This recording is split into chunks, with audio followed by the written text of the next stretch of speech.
All right, let's dive into a fascinating story from the 7th century. It's all about a moment of crisis, a report of an impending war. And at the heart of it is this critical choice. Do you react immediately with force, or do you wait? It turns out that decision holds an absolutely timeless lesson on the power of what we might call strategic patience. I mean, think about it.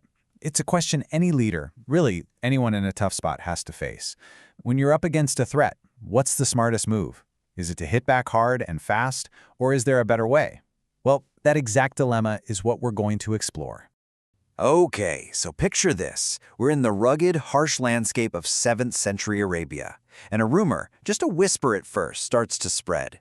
It reaches the Prophet Muhammad, and the news is, well, it's alarming. A hostile tribe, known as the Banu Al-Mustaliq, is supposedly mobilizing for a full-on attack.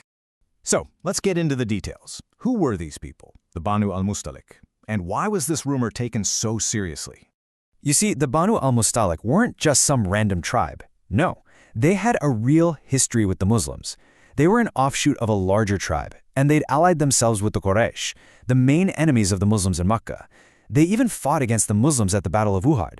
So, yeah, there was history there. Plus, they controlled some really strategic land, which made them a very real threat. And the report wasn't vague either. It was specific. It named their leader, Al-Haarith ibn Habib Dirar, and said he was the one rallying the troops for an attack. So on the surface, this looks like an open and shut case, right?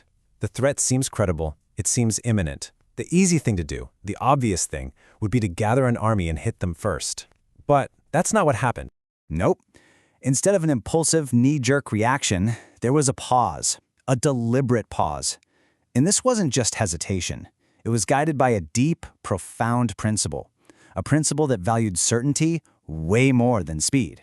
And this is where we see spiritual guidance become practical strategy. There's a verse in the Quran in Surah Al-Hujurat that speaks directly to this. It basically says, "O you who have believed, if someone comes to you with news, investigate it." Why? So you don't harm people out of ignorance and then end up filled with regret over what you've done. I mean, think about that. It's not just a moral teaching, it is a brilliant strategic command. This whole idea actually has a name in Arabic, at-tahqiq. It literally means verification or investigation. It's this core principle of grounding your big decisions in cold, hard facts, not in hearsay, not in rumors. It's just a perfect example of how spiritual wisdom and on-the-ground practical strategy can be one and the same. So, with this principle of at-tahqiq as the guide, a plan was set in motion, and the mission was crystal clear. Turn this dangerous rumor into solid, verifiable intelligence. So instead of sending a whole army, they sent just one man, a scout named Juwairiyyah ibn al-Hasib al-Aslameh, and his mission was pure intelligence gathering. He goes to the Banu Al-Mustaliq, but he doesn't go in hot. He actually pretends to be on their side, offering them aid to gain their trust.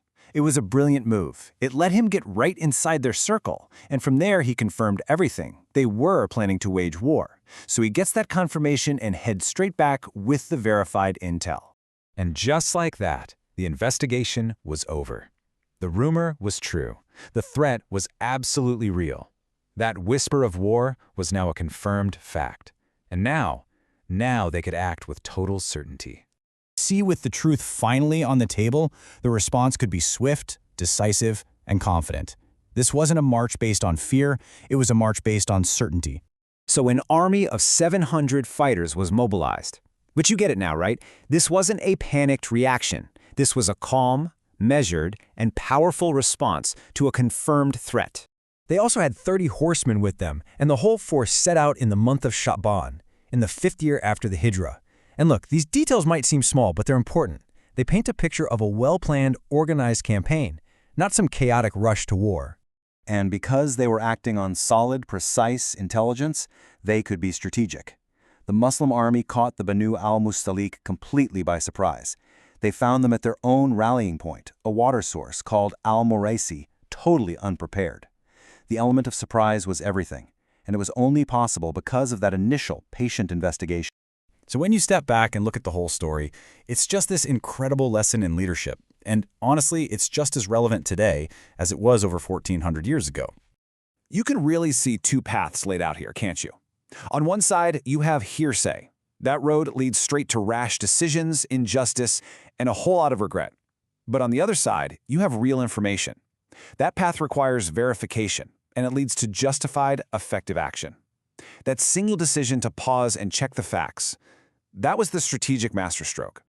So, what's the big takeaway here? I think it's this. True strength isn't about how fast you react. It's about acting on the truth. That kind of patience, that strategic patience, it's not weakness. It's profound wisdom. That simple act of verification is what separates chaos from order and injustice from justice, and it really hammers home the point that your deepest principles can be your best strategic guide.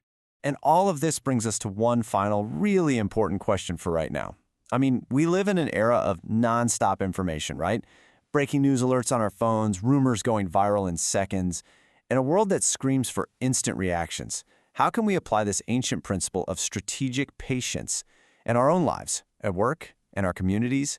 What does it look like to pause and verify? And maybe more importantly, what's the real cost if we don't? Definitely something to think about.